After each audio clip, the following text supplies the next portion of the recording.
Right, hello everyone. I hope you are. To kick off this new year, I thought I would start by looking in my historical old recipe books and finding candy, because I want to. This is Mark's Weekly Nonsense. Obviously not the place for meaningful justification of actions. Right, first up is from the Farmer's Fair book from Miss Marion Williams from Flintshire, which presumably existed at some point. I'm going to try and make egg and butter toffee. Butter, sure. Egg? So the first thing to do is get ingredients. Melt some butter and sugar together in a saucepan. I can cope with that. In case you feel an urge to wing this along with me, 2-to-1 sugar to butter. That's actually quite a lot, isn't it? I'm gonna need a bigger saucepan.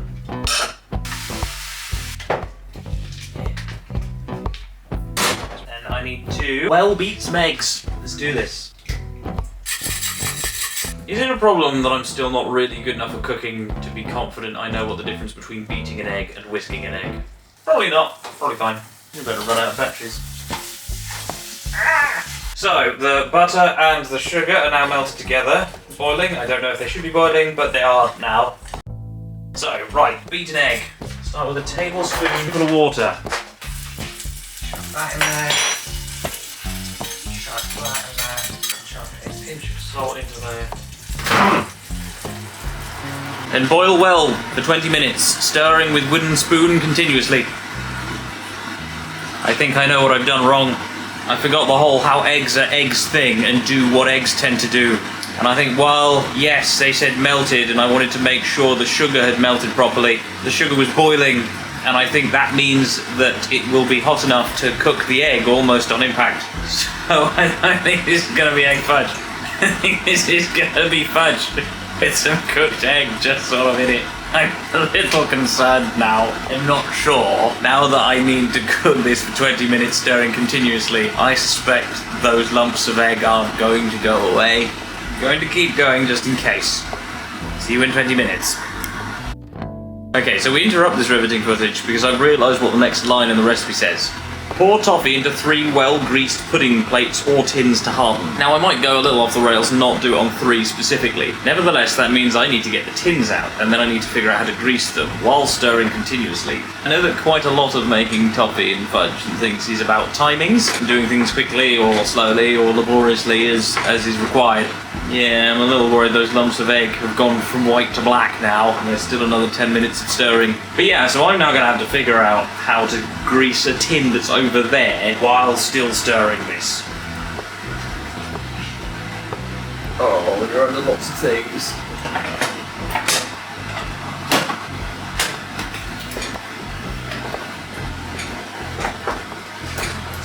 Got it!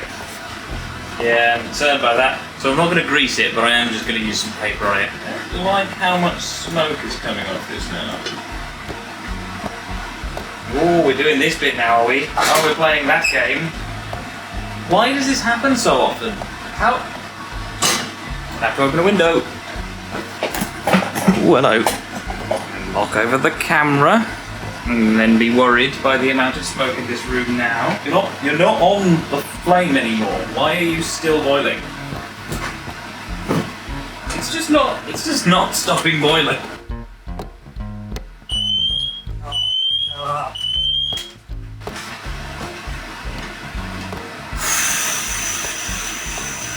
It's got like 4 ingredients. How is it going so badly? It's still boiling, bizarrely. It genuinely hasn't had hot heat on it for 5 minutes and it's still boiling. I am impressed. Right, well it does say to boil for another 2 minutes, but it's cooling down now, it's about to stop boiling, and I don't want to set the fire alarm off again. So we're going to call that, we're going to pour it into well-greased pudding plate tins to harden. I have to be right-handed about this.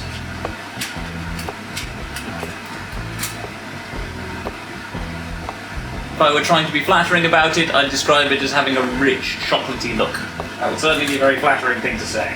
My deepest suspicion that this is going to taste awful. I just tried a tiny little bit of it that seemed to sort of string off, and I am now scared. I am scared as to what this is going to taste like. I think the egg bit I did wrong, not because she told me to do it differently, but she didn't give very much information, and I forgot what eggs can be like.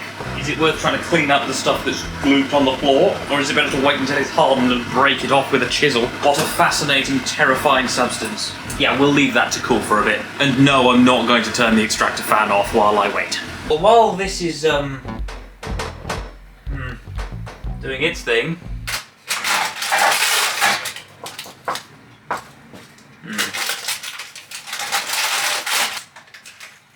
No, I won't. I'll wait until we taste it. I thought I would get on to my next recipe. And so I've had to use the medieval cookbook from the British Museum. I've actually had this one the longest, but I tend not to use it because I prefer the sort of folk level of what people make. For me, there's an environmental aspect to it. Even if you're having to live off the land, everything you do is having to work for the land as well as you, and everything has to be sustainable because otherwise you all die relatively quickly. Whereas this sort of thing, this is for people like William the Conqueror and the court of Richard II. And there's a lot of really fancy foods here because this is back when all of the recipes were very fancy things to have. But seeing as I can find very few sweets and things mentioned in these recipe books, I think they existed. I refuse to believe that fudge and caramel are only 150 years old or whatever people say they are, when marshmallows existed in ancient Egyptian times. All you do is boil cream and honey together, or butter and honey, or whatever. So the Curry on English is a collection of 14th and 15th century recipes edited by people in 1985. So this is a 14th or 15th century recipe, and it's pine nut candy. Yeah, see, this is the sort of historical recipe that my eye twitches at. It requires you to have a sugar thermometer, which I didn't realise they had in the 14th and 15th century. But there you go. So, let's get going with this then. For making pine nut candy. Do I take the risk? Will I regret taking the risk? Yes. Yes, of course I will. Regret is something of a talent of mine. I always say you should try and make a living out of doing the things that you find easy to do. Okay, so we begin. 200 grams of fine white sugar. 120 whatever of watery stuff. A heaped tablespoonful of pine nut kernels, ground or finely chopped. I don't have a thing to crush stuff with, and I can't be bothered to finely chop it, so I'm just going to squish them. Turns out you can squish pine nuts with your thumb. Okay, that'll do. So that's the...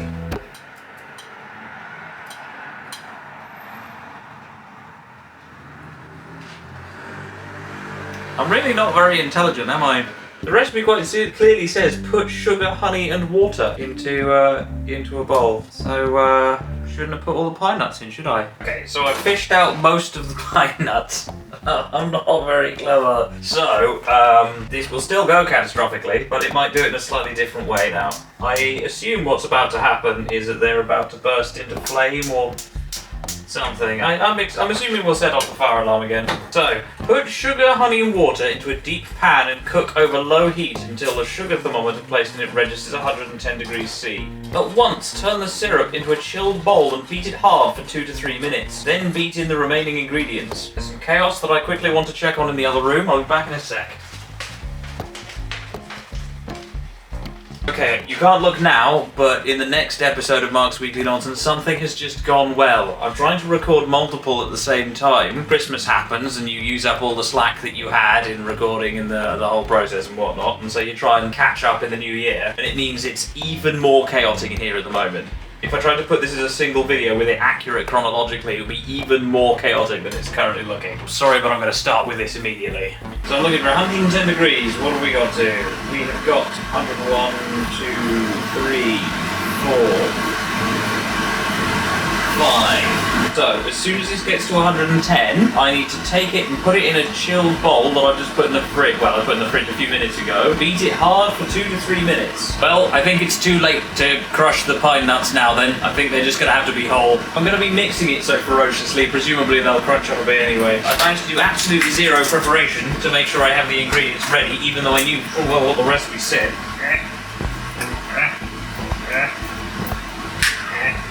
Okay, great. How much is it? 100 grams of breadcrumbs, heaped tablespoon, and a heaped tablespoon. 110, let it go.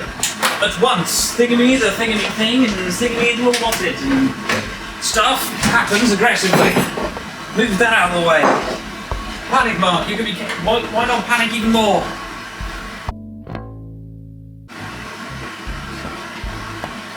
And I think even though I have got through 2 batteries today on this camera, you have already run out of battery. I just had to change the battery again, so I think you missed the important bit. But I've taken, the moment it got to 110 degrees, I got this bowl that I had in the fridge. I think you're about to run out of space as well, but I now have to mix this aggressively for the next few minutes, and then I chuck in the rest of the ingredients. One moment, I'm gonna have to multitask again, but it involves mucking about with a camera, so you can't watch it. Good grief. Right, I think it's probably been 2 minutes by now as far as this thing is concerned. It's certainly starting to thicken, which is good. I don't know if I can show you it. It's sort of gloopy. So, 100 grams, this. 100 grams? That seems like a lot. A heaped tablespoon of this lot that should be ground, but I don't have the time. And a tablespoon of ginger. Tablespoon? Teaspoonful of ground ginger. Right. Thankfully this is now hard enough that I can take it out of the thingy. I'm definitely being proven right with my decision to use baking paper. Now just yob this all in there. And then I can pour this. Yes. Although this is much too big a shallow tray. I don't know what I can do about that, because I don't have any other like shallow trays like this. It doesn't seem like very much. Whatever. And this very different shade of fecal material to the last one is now ready to cool, what I quite enjoy. That is half what the recipe said. I halved all of the values for it from the farmhouse book, and then this is the posh book, and this is exact values. So, yes. That's also 14th/15th century, and that one is from the 20th century. So, interesting. Think, discuss, historians go. Okay, right, so, as a result, we have... I wasn't ready for that. Yeah, great. We have the first recipe, which is the egg and, what was it? Egg and butter toffee. Then we also have, okay. We also have the pine nut candy. Let's try and chip some of this off, shall we?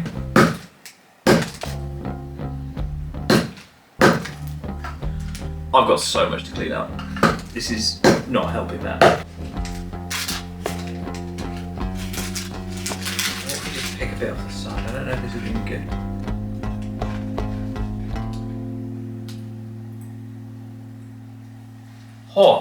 There's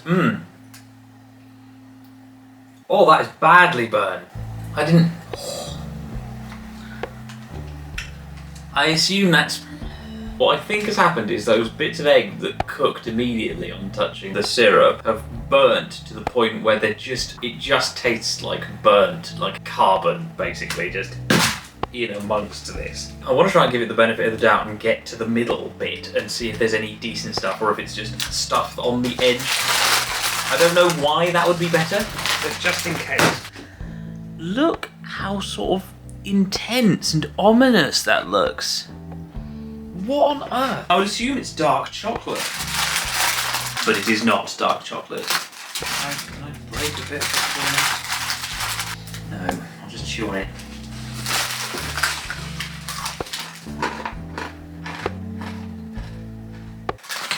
Oh no. Oh, it wasn't as bad. But it's still bad.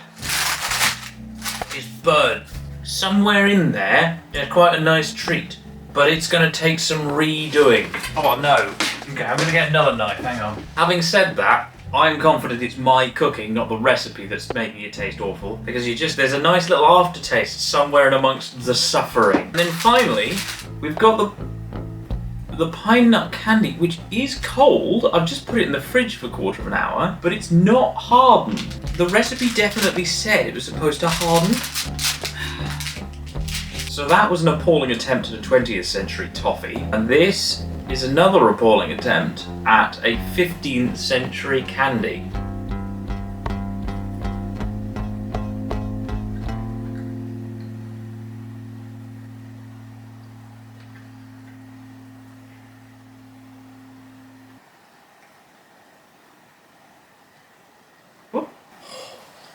Oh. Oh wow, that is a lot of ginger. It tastes like breadcrumbs that have been put in a sugary syrup. Right, for most of the way through. Why am I cutting off a piece to have another bit? What is wrong with me? But it's better than that. So you're sat there going, well, I'm just chewing on some syrup. And then while you're chewing, it just reaches a back where all of the sugar combines and then hardens on the back teeth. Then out of nowhere, the ginger just runs up and punches you in the face over and over and over again. Why am I having another piece? Up to here, fine. I wouldn't describe it as a candy, but it's, at this point, the ginger says hello. I'm going to leave the rest of that a bit longer. I really don't think it's going to harden anymore. I think maybe there's too much breadcrumb in it. I mean, I only put what the recipe said. This does make me wonder about whether or not breadcrumbs in caramel is actually better than it sounds at first glance. Because at first glance you think, no. I keep wanting to have another bite of this, but it just makes me more sad. I'm going to have to say that if for some reason you enjoyed this, please do like and subscribe. Do check out my music as well, which is on this channel and on all streaming platforms. Check out my merch. Hopefully I've got it ready by now. If I haven't got it ready by now, then Mark, what are you doing? Sort your life out. Don't worry, past presenter Mark. The online shop is up now and you can get various merch. In fact, some of the stuff arrived for me today. With my logo on it, look, there's a hoodie. And the best bit is, if you're part of my mailing list, you'd have known this since Monday, because I put it on that. My mailing list gives a semi-regular update of almost every facet of my professional creativity. So sign up to that if you want to see more of what's going on with Mark. And yeah, thanks for watching. Do well, have a day.